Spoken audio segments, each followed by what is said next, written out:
Hello and welcome back to Spotlight One. I'm Karen York. And as always, we are so happy to have on the show today our superintendent, Dr. Craig Witherspoon. Dr. Witherspoon, how are you? Doing well. And we're taping this on St. Patrick's Day. St. Patrick's Day. St. Patrick's Day. We got our green on. We have our green on. Right, so nobody can pinch us today. Right. So I don't know if there's ever a slow time, but it's certainly a busy time in Richland One. It is.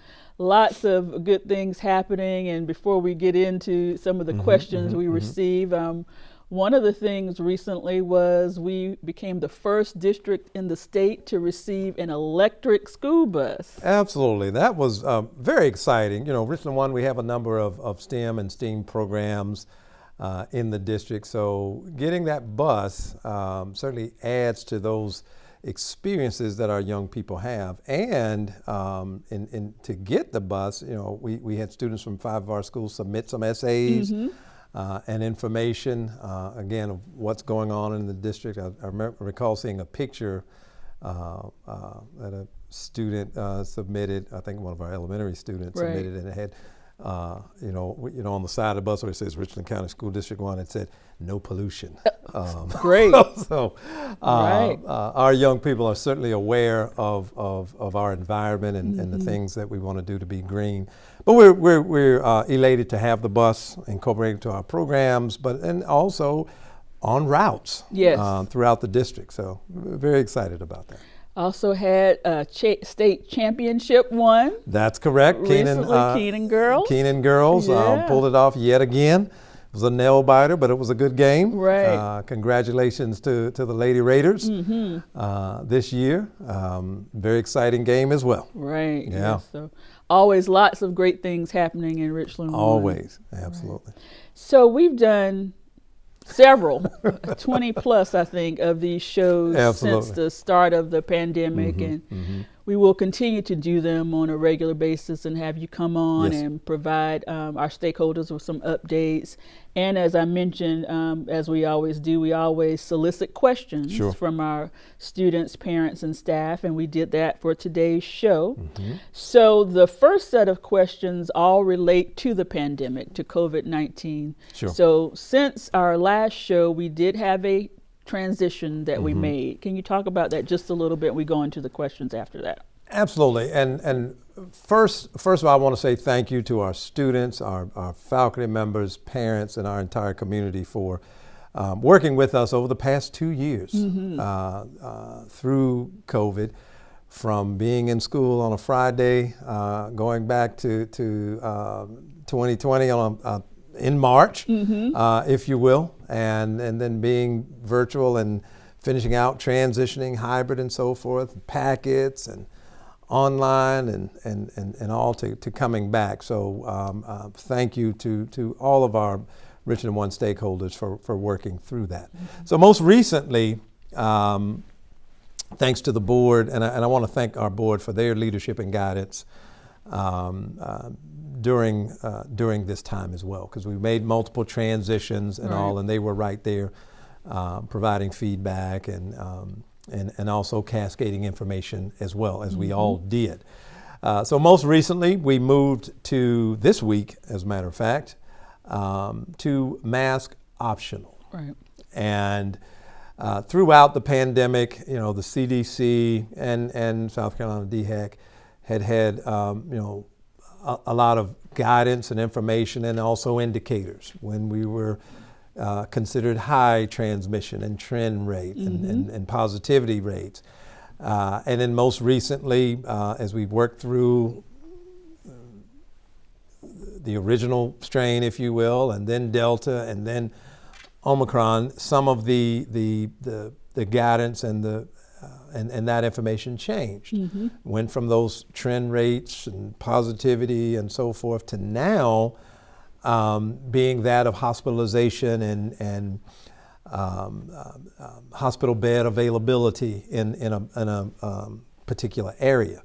So what had happened is, you know, Richland County, as of about 2 weeks ago, a week and a half to 2 weeks ago, with the new measures, if you will, transitioned to medium and then low, which is where we are now. And the CDC and DHEC, they put out some information, given the new ways of measuring the impact of COVID in a community, that we could move to mask optional, right, if you will, versus being high and masks still being recommended indoors. So we did make that transition, and I want to indicate again, it is optional. So if parents and staff, students and staff still want to wear their mask, and they're able to do that. As we transition, I know some of our questions will revolve around, well, what if things change and all that? Will we be able to back up and look at things differently? Absolutely. And that's embedded in our protocols. And we do have other safety protocols. I won't go too far in that because I know that's some of the questions that we have.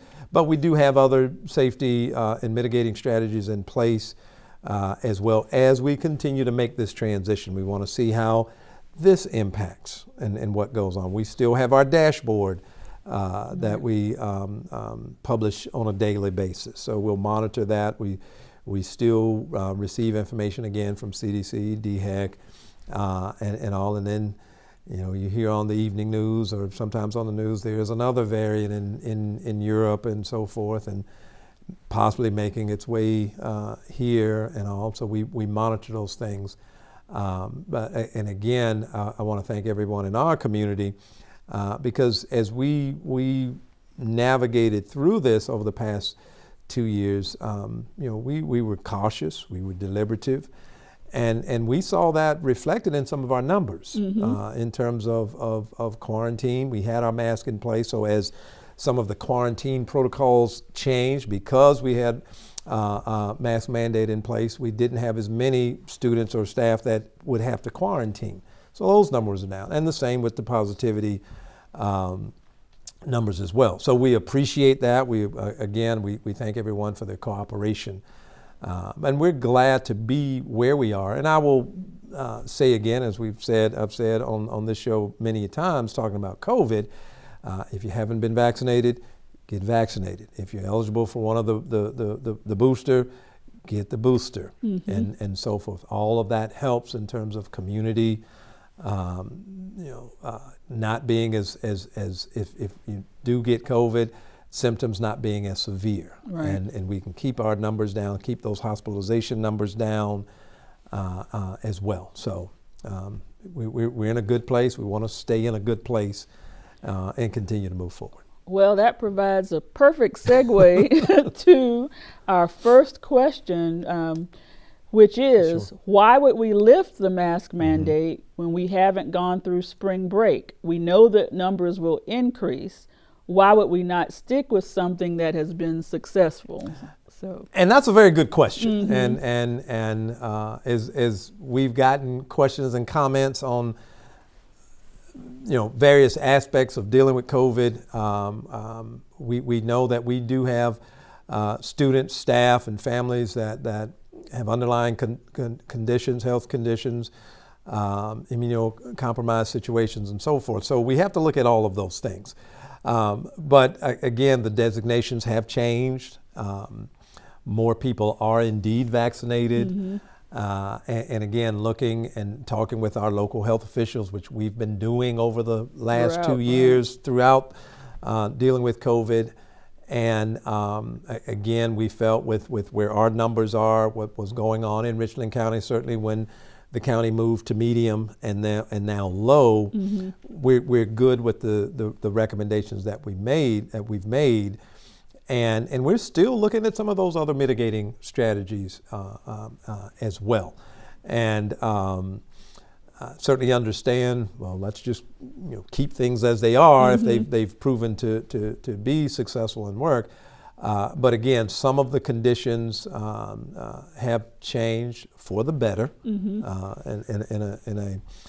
more favorable condition, that we're good with making that transition, still leaving that option there for individuals, and continuing to monitor. And if we need to make adjustments moving forward, we would be able to do that with the lessons we've learned and the feedback that we get from our health officials as well.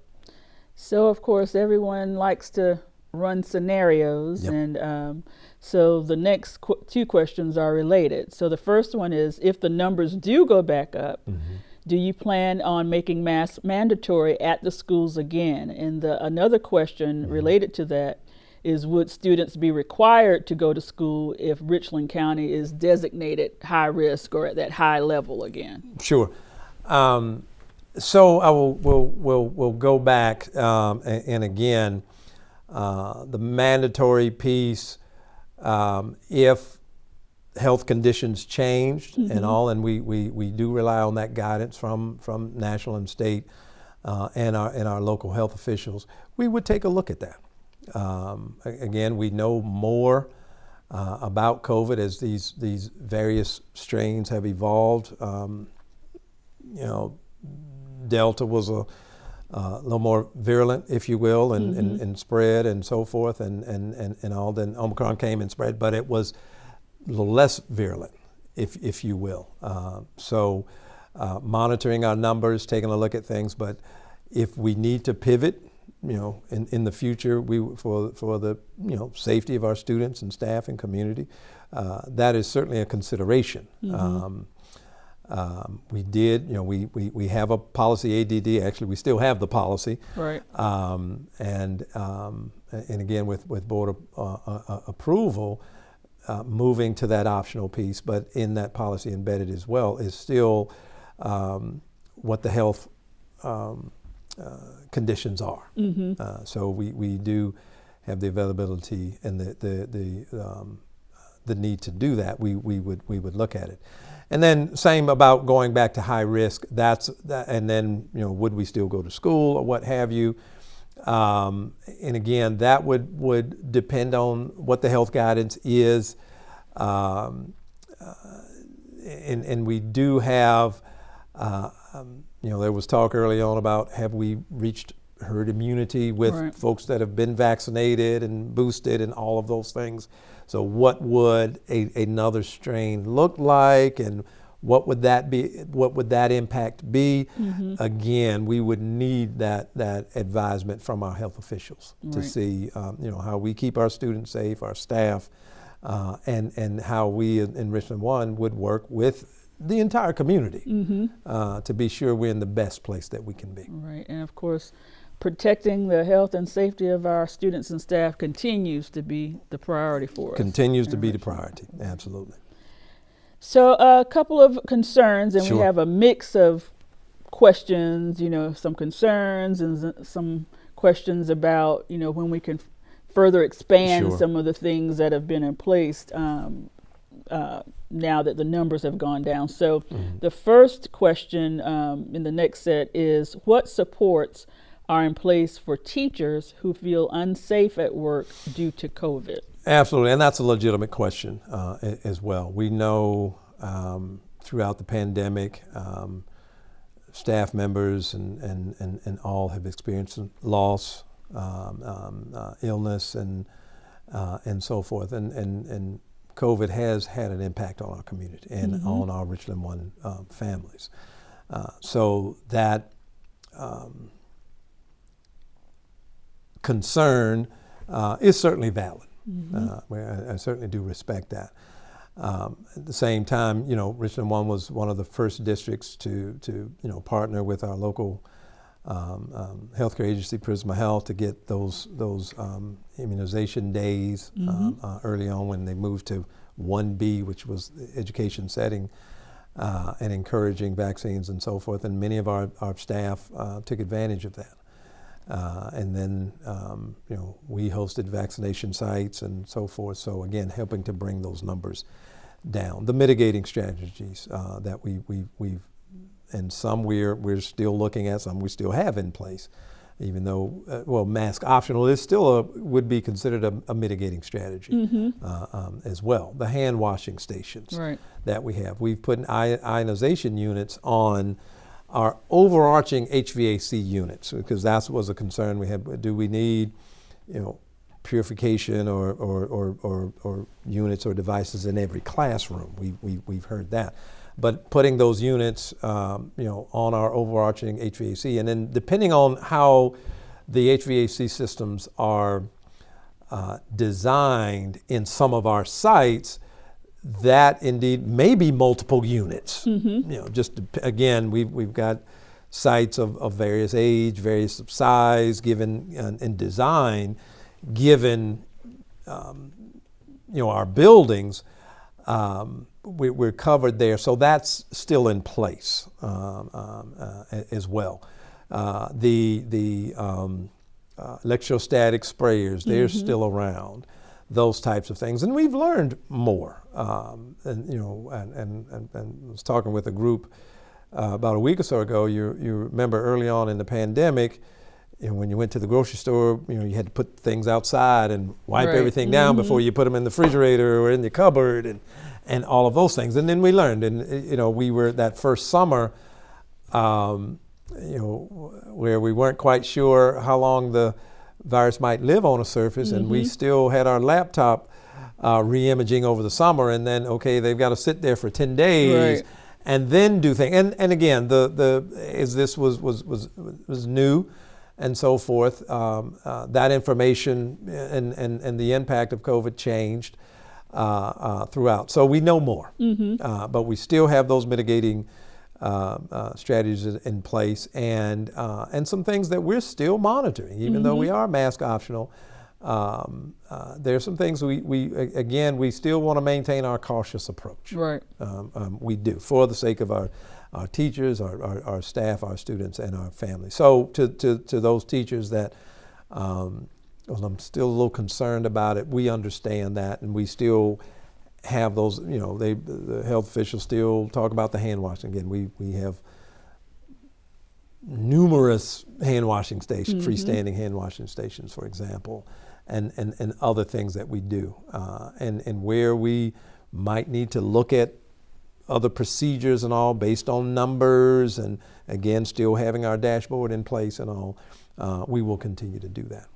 And a lot of your response there addresses the next question, because the next question is, what is the district's plan to protect and support students and their families? And you mentioned the different conditions earlier that have permanent, severe, and or rare illnesses, especially now that the state health department's numbers will not reflect the true amount of positive COVID cases within a county.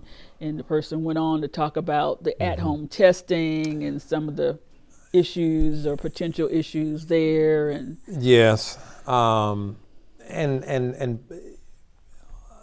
correct to all of those points. Even before we got here, there was the availability of at-home tests and so forth, and we offered testing here in the district throughout this time. But part of that move from the tests and those moving to hospitalization and bed availability and so forth was the evolution in how things have changed. So this individual is correct. We don't have those case numbers from a community standpoint, but I guess we can be somewhat informed of in that transition from knowing how many cases we're having to with hospitalization and beds. Well, we know the severity of COVID at this point is down. By the same token, those that have concerns and all that, still having that option, still having other things in place as well. Those things you just talked about a minute ago. Absolutely.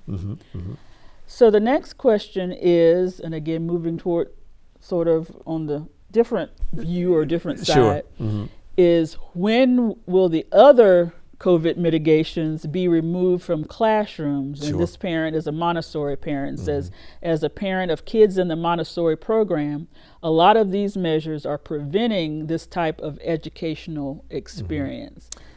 And of course, we know Montessori is very hands-on learning, experiential, students on the floor together, and that kind of thing. And one of the things we did early on in terms of Montessori, and our parents know that, where we could and when we could, not just in Montessori, but move some of those activities outside, so that that hands-on and all could be there. And of course, some of those mitigating strategies, the plexiglass and some of the social distancing when possible, that piece is still there, even from the health perspective. So we do understand that, but we want to take this in phases. Right. We want to again to keep the gains that we've made, so to speak. Let's take this in incremental steps. We will get there. And to go back to one of the earlier questions, and I like how you said that, moving across the spectrum, if you will, well, from why not keep everything in place? We've got spring break coming up and all of that, to the other end of the spectrum. Hey, let's open up more. Let's open up more and all of that. And we have to balance that. We have to balance that. So we understand from that Montessori and that instructional model standpoint, to how do we balance and all of that, and we are aware of that, and where we can, I appreciate our schools, and we still have some of our task force subgroups that have been meeting for the past 2 years, and they're still meeting and giving us feedback. And those are the types of things that we do look at. Administrators gives us feedback, and all. So where we can and all, try to relax and ease some of those other mitigating strategies. We will do that in the upcoming weeks and days or weeks, as we, again, with where we are now, are we seeing a change in the numbers? And if we're not, okay, we're good. Now let's look at some other facets, but we want to balance that. Right, rather than rushing to. Right, and then going back. And I will add this, even in some of the DHEC guidance, they talk about even now, if numbers in a particular school get at 10% of cases and all of that, then yes, that school may have to close or what have you. And we're hoping not to get to that point. Right. So we do want to be cautious, because then we'll get the concerns. Hey, why are we not? And all of that. So we have to balance those things. Yeah. So speaking of opening things back up, some of our parents want to know when they can get back and visit those classrooms. So the question is, when will the schools be open for parents to visit classrooms and have lunch with their children?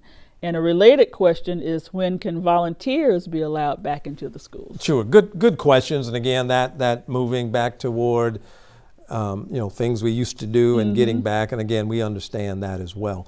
So one of the things we have done already, started last week or so, those activities, and we have a lot of supports. The Midlands Reading Consortium, some other tutors, and then academically related activities that outside individuals will help in certain settings. We are getting into those activities with some safety protocols still in place. Right. Masks still, and so forth. So again, around those academic support pieces that we're getting back to. And again, if we're talking about a phase-in approach and then still monitoring, are we seeing any issues there? And once that's in place, okay, we're managing that pretty well. We're not seeing any increases. We're not seeing any issues or concerns. Then we would get to some of those next steps. Okay. So I would ask our parents, And we know a lot of our parents, they want to come and have lunch, they want to come and help out and do those things. We understand that, and we want to get there. But again, I do appreciate our Richland One's deliberative approach throughout. I think that has served us well. It has. And we want to continue to do that. But we will get there, and we will keep parents and schools certainly informed about that. We get feedback from our principals and our schools. They're as I continue to tell people, and you know this, a lot of these decisions, they're not unilateral. There are a lot of feedback. There's a lot of input that we get, a lot of things that we consider and take a look at. But we want to, again, continue to be as deliberative and cautious as we ease our way back, and we're getting there. That's a good way to put it. Ease our way back, yes. right? Yes. So we're in March. Yeah. Before we know it, it'll be graduation time. Will be. So our parents and students are already thinking about graduation. So the question is, given the return to school and the removal of mask requirements, will the upcoming high school graduations be operational in the more traditional manner, wherein families will be able to attend the celebrations without limiting graduates to only 4 tickets? Short answer on that, yes. Okay. Our graduations this year will be in our stadiums, right. And understandably, our students and parents, when are graduations? What are those dates? And a lot of that hinges on location. With Colonial Life, where we've been for a number of years. Last couple of years we've moved to our stadiums. And again, if we reflect back, even outside, there were some limits on gatherings and how many people, thus the 4. Right. We wrestled with, do we have in-person even outside? Do we do virtual graduations? We heard from our students on that. We got feedback from our student advisory group and others. But we were able to have those the last 2 years outside, and again, given some of the guidance and that we had received, we did limit those numbers even outside. But again, that's different now. We're still outside for this year, but we can and we will open those up to more attendees. So parents and students will receive more information about that? Yeah, through their schools. Now the dates are already out there. Right, our parents and students know those dates and times. At rotating between our stadiums, but it will certainly be more than 4 allowed. One of the issues that comes up, and we understand this, we have high schools of varying size, right, and stadiums that seat around 4,000, and when we get to some of our larger schools that have 300 plus graduates and all that, even that 4,000 seat can fill up pretty quickly and all. So that's something we are looking to look at. But I will say again, there will be more than 4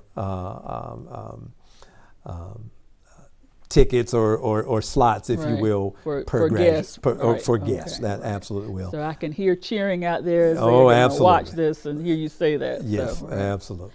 So, Dr. Witherspoon, the first set of questions all had to do with COVID-related things. So this next set I just call other, because it's a mix of things, some very good questions. So we want to get all of them in, so we'll kind of semi-do like a lightning round kind of thing. So first concern was about late buses. What is going to be done about school buses picking up students late? Some days the bus for my third grader comes an hour late, which then throws off the schedule for my high school students. Absolutely. We talked at one of our previous Spotlight Ones about staffing availability. We talked about that. We know schools, and not only here in the Midlands and the state, across the country, at the beginning of this school year, had to close because of staff availability, whether it was COVID, whether it was actual COVID cases, or quarantine, or some family concerns. And then we knew coming out of COVID, And we talked about too staff availability. Nationally and maybe even internationally, the phenomenon, I guess they called it the Great Resignation, right? If you will, where individuals, for whatever reason, I want to look for something else. I want to do something else. And you saw signs all over the place, from fast food establishments to all over other businesses with the yard signs. Hey, now hiring. Bonuses. Right, yeah. This amount. In one industry or school, here's the bonus, and then someone 2 doors down, no, here's our bonus. Right. And so forth. So that did create, and we talked here about doing our recruitment and retention in terms of whether it was bus drivers, cafeteria, custodial, and then we have in some aspects in the district we have where certain parts of the year, times of the year, we will work with some temp agencies, if you will, to augment staff at certain times of the year and so forth. But we came to see some of the temporary staffing agencies were having trouble staffing. Wow. So just want to give that context. So are we or were we, and are we still looking for bus drivers and those types of things? Absolutely. And our hats goes off to, and we thank. That's why when we want to recognize everyone in the district for sticking with us, and because everyone has a role to play. But to this parent's comments, yes, if we're looking for drivers and if they're ill or having to quarantine, or if we're looking at that, and we triple route. Right. As this question or comment alludes to. So if that elementary run is late, or if there's not a driver, and that driver has to drive 2 routes, take whether that's in the morning or afternoon, do 2 runs where it would be 1, that pushes back the high school and pushes back the elementary school. So we understand that, and to our parents, again, we appreciate your understanding. We know that can create, backlogs for them. That, well, I've got to get to work and so forth. We get it, and we try to do the best we can with that. And we know there's been some other districts that and just as I'm saying now, please, be patient with us and understanding with that. We had some other districts say, hey, parents, we just don't have enough drivers. We need you to drive your students to school and pick them up in the afternoon. We haven't had to do that, but have we had some delays and some afternoons where some of the routes may take a little longer? Absolutely. And we hope that will continue to get better. Again, as things settle down and so forth, but that may still be the case as we finish out this year. Right. It just may be there, but we understand the frustration and the concern that can cause. Absolutely. Right. And since we're talking about staffing, and you're talking about some of the challenges that not just our district and other school districts are facing, but employers all over are facing with staffing. Yes. And for us, that includes teachers. So this question is, what is your plan for teacher retention and recruitment?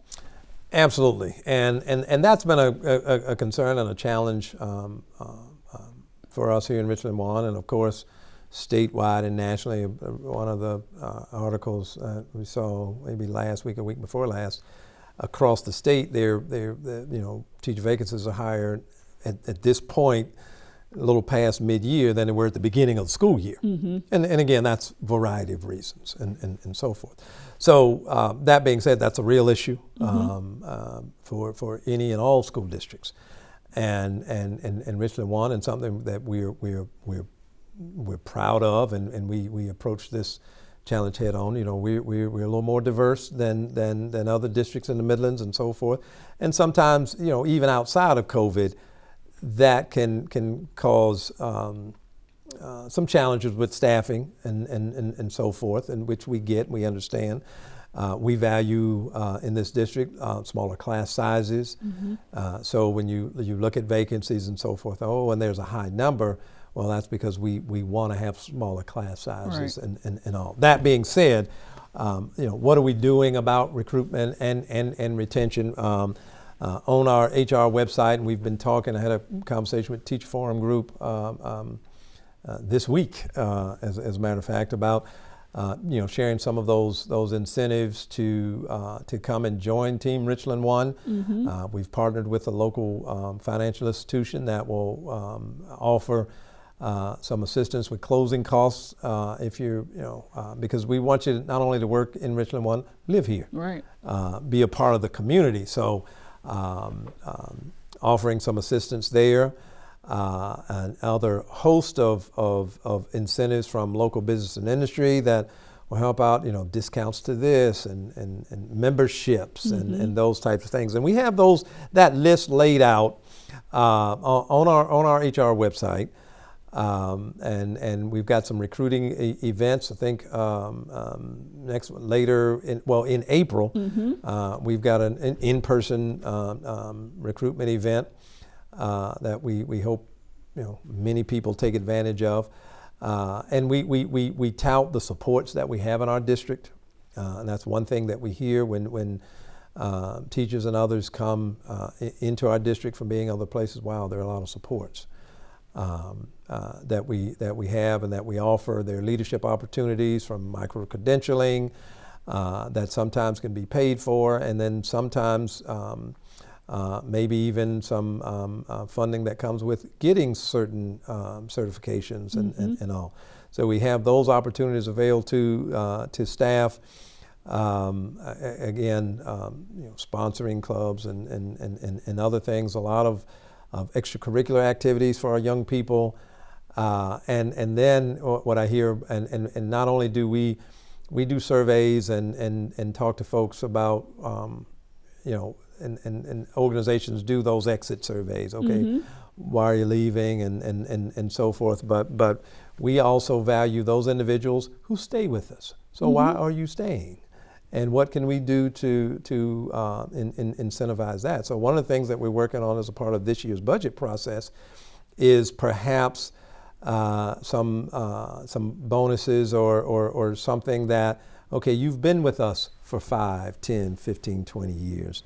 Or in years in between that. So perhaps here's a little something that shows that we appreciate your being here, and you've stayed with us.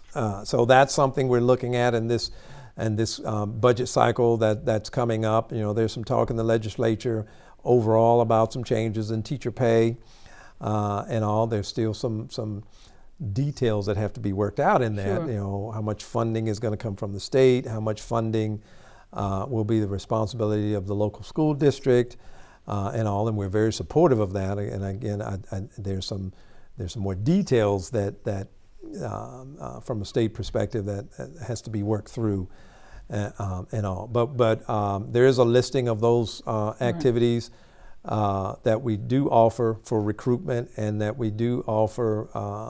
And we'll continue, and thanks to the feedback that we've gotten from staff on this, that shows staff that continue to stay with us. We appreciate that too. So we do have those things, and that's being communicated out not only in our recruitment, social media and recruitment activities, but also internally as well. Right. Yeah, we've got some. Hey, if you refer somebody and they get hired, hey, there's a little something and so forth. So we'll continue those efforts. And again, I appreciate from our staff, the feedback that you all give us and where we can do those things. The R1XL activities that we've had. So we've provided funding to schools and departments. And hey, talk with your staff, your faculty and staff. what are some things, you know, we can do it a little differently? And sometimes it's not all about the money, if you will, but Right.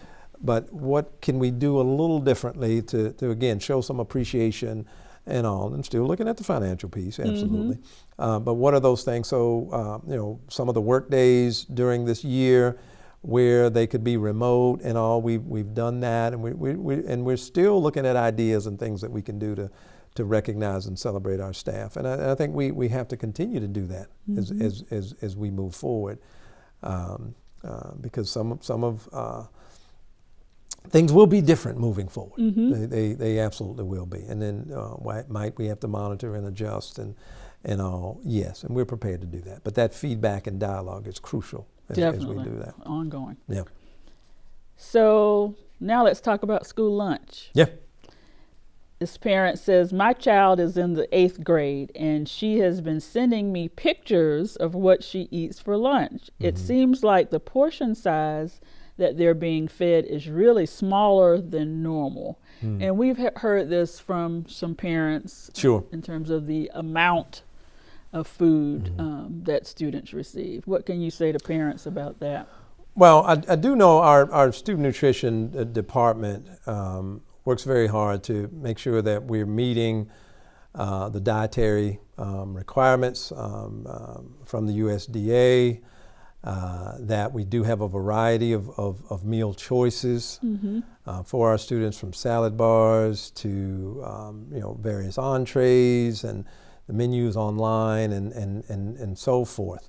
And part of those USDA you know, guidelines may include portion size and you know, certain amount of sodium and other requirements that we have. And I do hear from students sometimes, well, you know, the chicken may not taste like the chicken that I get from over here or over there, or I get from home. Right.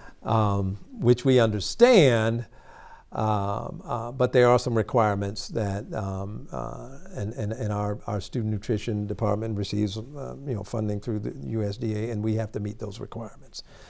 So if there, you know, are concerns and so forth, they address those. You know, sometimes we will hear, oh, they ran out of this or they ran out of that, and you know, sometimes you can hear, you know, you go to a restaurant, they got the special of the day, and then if you walk in at 4 o'clock and, oh, well, we're out of the special.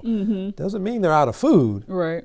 Just means they may be out of this or something if that was a hot item on a particular day. But our student nutrition department, they monitor those things when they get concerns or questions. For example, you know, we had a parent say, my child came home and said, oh, they ran out of this, that, and the other at school A or school B. And they were able to deploy staff, and they went to the last lunch and looked, and no, they didn't run out of, you know, they still had food available. Right. And I say, and you know, I reflect back on, you know, my early years even at home. Mom, we don't have anything to eat. And you know, how your mother would go in the kitchen and, right, you know, there's might this not and there's be what you might want. not be right.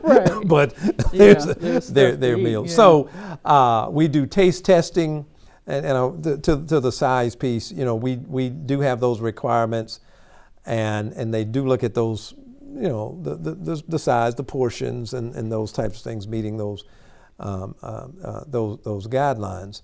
And I will say and they monitor, you know, what students eat. They monitor food waste and those types of things, and where there needs to be adjustments, they make adjustments. You know, again, just like any restaurant would, and where you see how they adjust menus and change menus based on supply and demand, if you will. Right.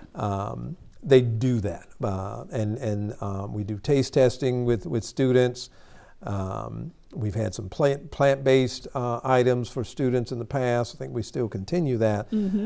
Again, trying to be as healthy as possible for our young people. You know, we have the wheat crust pizza, which some folks, I like pizza, but I don't necessarily like the wheat crust or whatever. But we know the whole wheat and those types of things can be a little better for us. So some of that is some education and some taste testing, and again, and I remember a few years back prior to COVID, there were some they did a food industry had a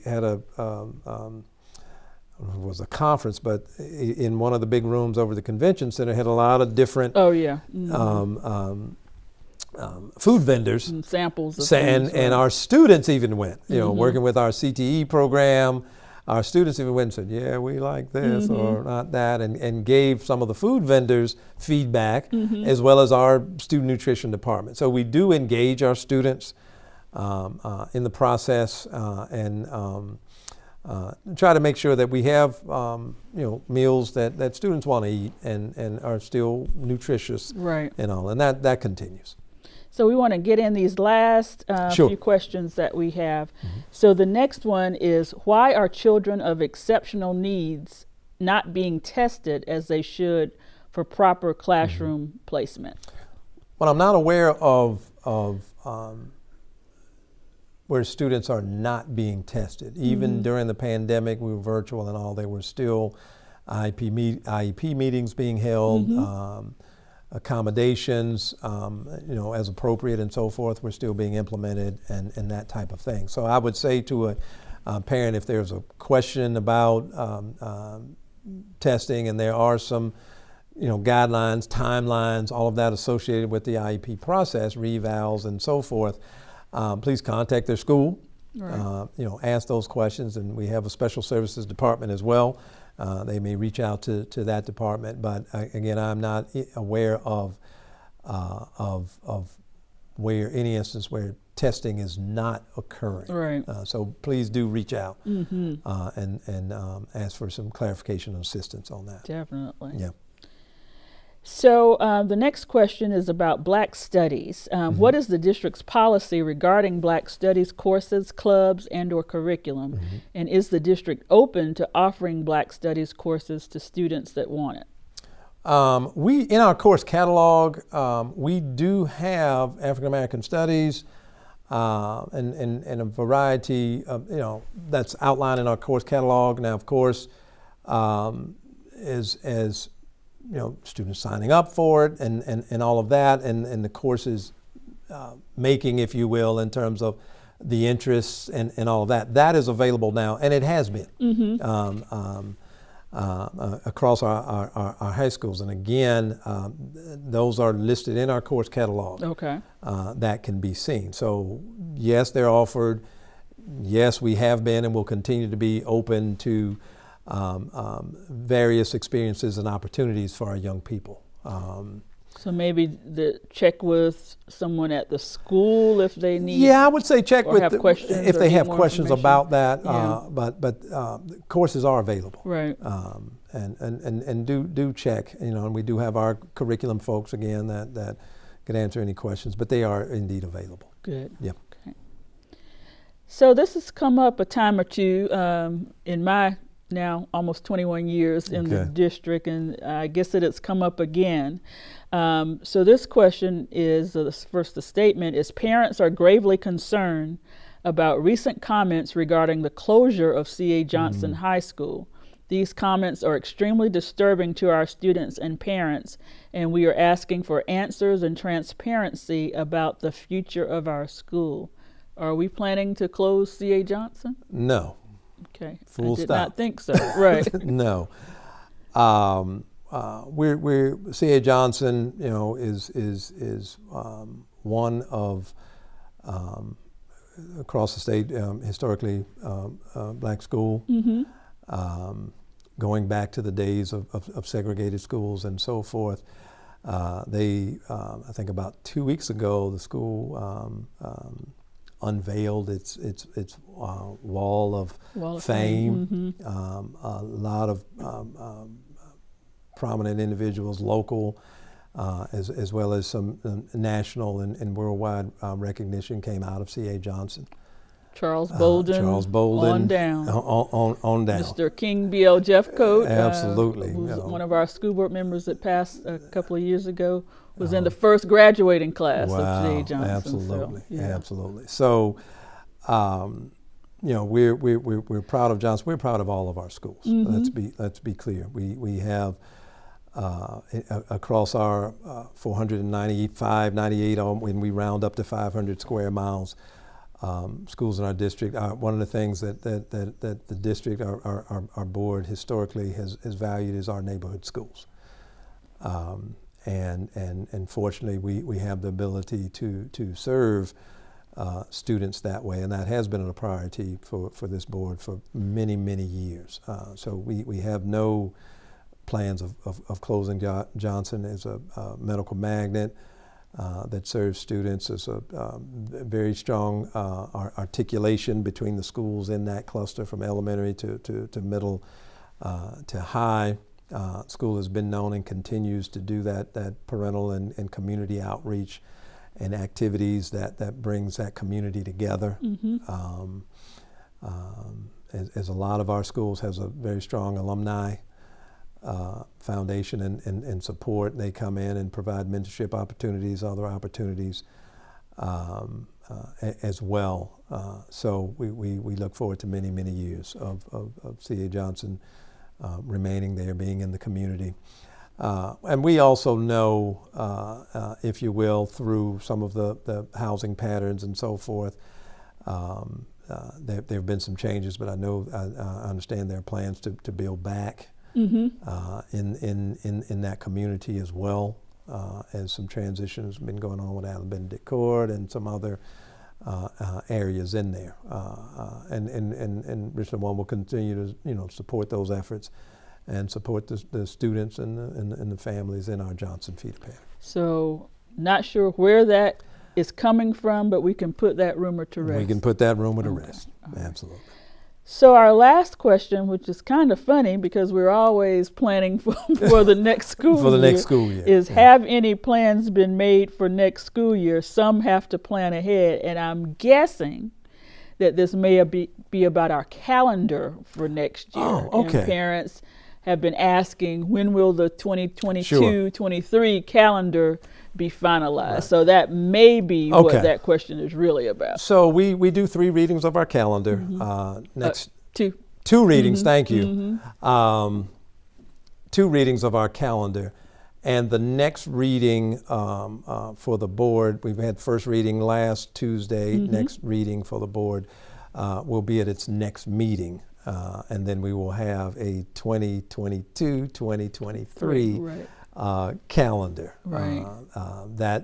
And for those that are viewing, it is, when we put it out there, it's draft B. It is out there. It is on our website now, so you can go ahead and take a look at that.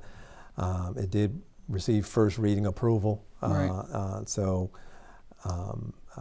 We anticipate that getting second reading approval next Tuesday, and then we will have a calendar. Wonderful. Yeah. And again, I think that is what that parent was referring to. All right.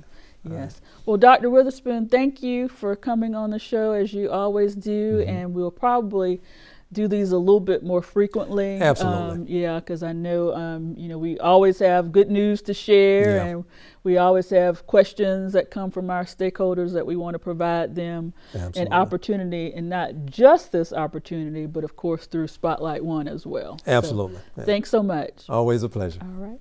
And thank you for joining us for Spotlight One.